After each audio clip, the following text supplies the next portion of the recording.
The economy of Glasgow is improving. But what's happened is a whole group in society in Glasgow have simply been left behind. And the same in Manchester. It's exactly the same story in many of the other cities. I don't blame the government for poverty.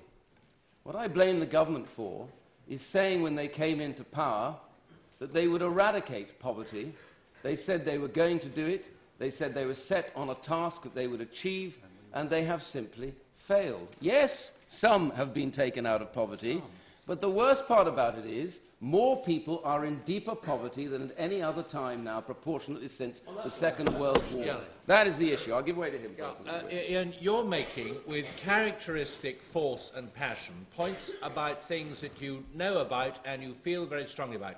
You're only wrong about one thing there. You assume that I disagree with you. I do not disagree with you. You're absolutely right. There is too much personal debt. It's reached a worrying level.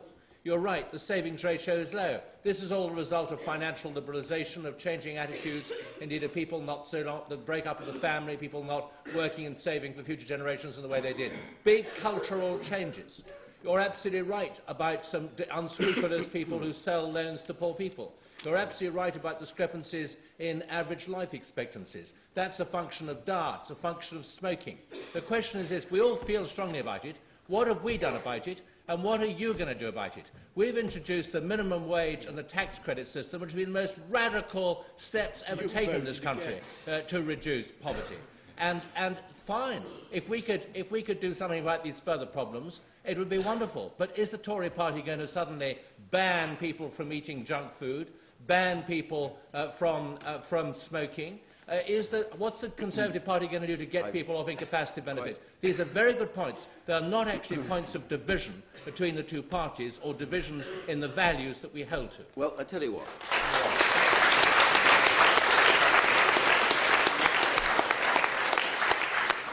Quentin, you made a speech, and you've now made a second speech. I don't know whether I get the same invitation to make 2 or 3 at the next opportunity, but that's the last intervention I'm taking. What I want to say to everybody here is I didn't set out to say the government was evil and bad and wrong. I say the government set itself some targets. It told us all it would achieve these things, and it has failed. On that point, sir. Wait a minute. I'm going to finish this point here. What I maintained earlier, and I maintain this now, is the biggest crying shame about this government is it simply failed to tell us the truth about what it achieves. Let's take the employment figure, and this affects the worst off. What you don't tell us, Mr. Zeichner, is that, yes, people were got back into employment. Let's take the youth employment schemes and the New Deal. But what he fails to tell you is, of all of those people going back into work, only 20% are still in work 13 weeks later. 80% have fallen out of work that they were pushed into by the government because they neither had the skills nor the life skills to deal with that new work environment. And once they've gone through the system, they don't want to go through it a second time, because, of course, if you go into work under this government, you lose your housing benefit. The moment you lose your housing benefit and lose work directly after, you are materially worse off for quite a significant period of time after that. So the result of all of that is that the government tells us only the inputs. They never tell us the outputs. When they talk of new nurses, they never tell you how many nurses have been leaving the service because of their frustration and their anger about the interference, the edicts and the targets of a driven government determined to run everything from the centre and leave nothing to those who really dedicate their lives to looking after patients and dealing in real health care, not politicians and politics. Never tell us those figures, because those figures speak louder than any of the figures the government gives us. A government driven so much to control and target that even with the tax credits that you laud, Quentin, you laud them directly. Why? Because you say that the tax credit have solved this problem of poverty. But no, they didn't. The tax credits took some of the worst off up above the line. But the whole nature and complexity of these tax credits have meant something quite remarkable.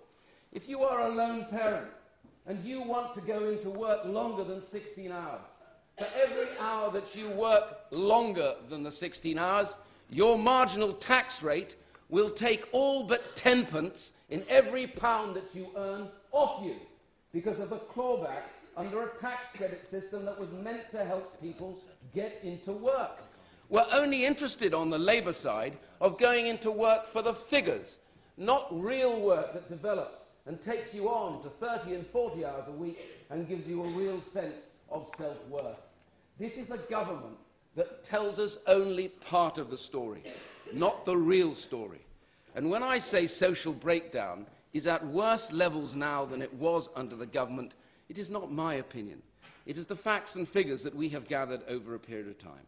The frustration of people in traditional Labour areas, that no Labour politician ever comes to speak to them because they take their votes for granted.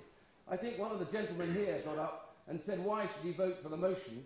Because he's lived in an area where there's been a Labour politician for as long as anyone can remember. And that's exactly the point. They don't even fight elections in those areas anymore because they simply take them for granted. My real issue here, and the reason why everybody here should support this motion, is this.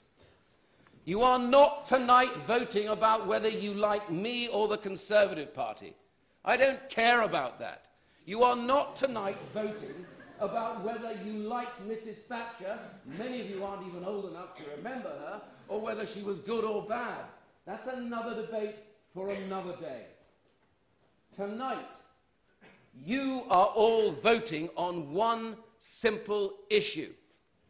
A government that has done so much to take away your liberty. A government that has taken so much money off you, but seems to have wasted so much of it on its own purposes to boost its own political drive. That seems to have failed to have delivered what it said it would do. That has left those in worse poverty worse off than they were before they came. That has emasculated the armed forces. That has meant that education has not improved for so many people, particularly through the primary school level, where reading levels and literacy levels are simply stuck.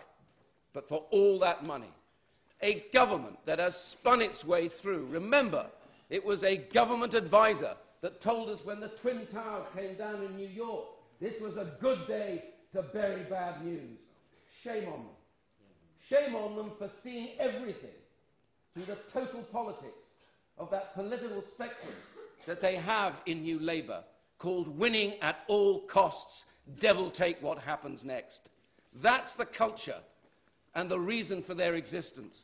And I simply say to everybody tonight, wash away every other idea you have. You have a chance here to send a signal to that lot down in Westminster who have had their foot over your necks for too long.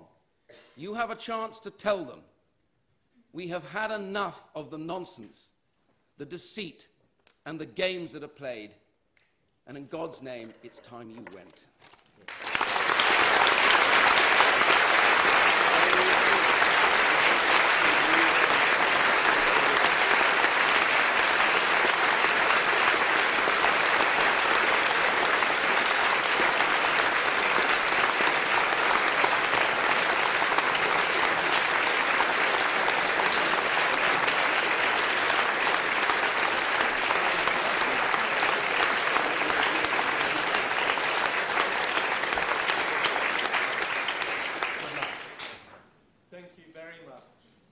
Closing tonight's debate, and his third speaker for the opposition, Will Redfern. Please give him a warm welcome.